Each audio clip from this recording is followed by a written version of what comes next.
My sisters and brothers in Islam, this is actually a quality that makes the woman very special. Do you know what Allah created and placed inside the woman other than the soul? It is called in English the womb, and in Arabic it is called Ar-Rahim. Ar-Rahim means the mercy.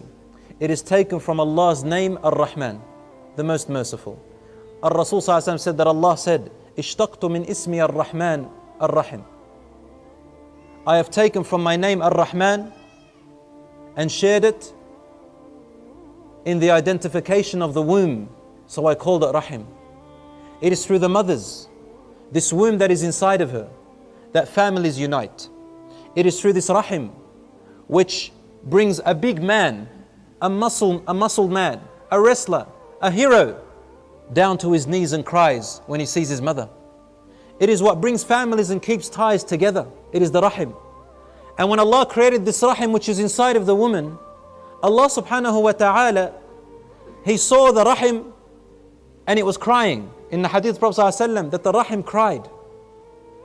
And Allah asked it, why are you crying? Even though Allah knows, but in order to show us what the Rahim said, the Rahim said, oh my Lord, you have made me so valuable and too precious. You have made me very, very precious and very fragile.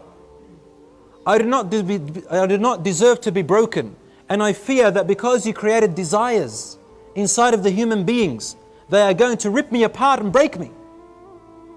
So Allah said, how about this Rahim? That whoever connects you, I will connect them to me. And whoever breaks you, I will disunite them from me.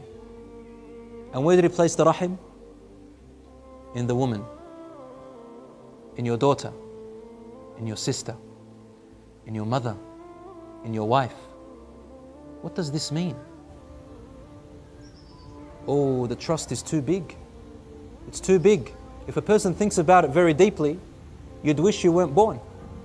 You'd wish you weren't born because it's such a big trust. Our desires get the better of us. He placed it in the woman.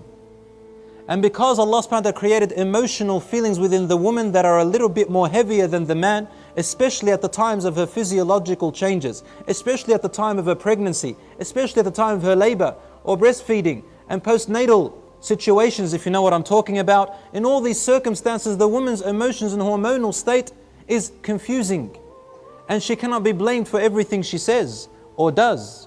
For this reason, Allah put this thing called Ar-Rahim inside of her to give the man a little bit more pressure to monitor this trust and to forego her faults.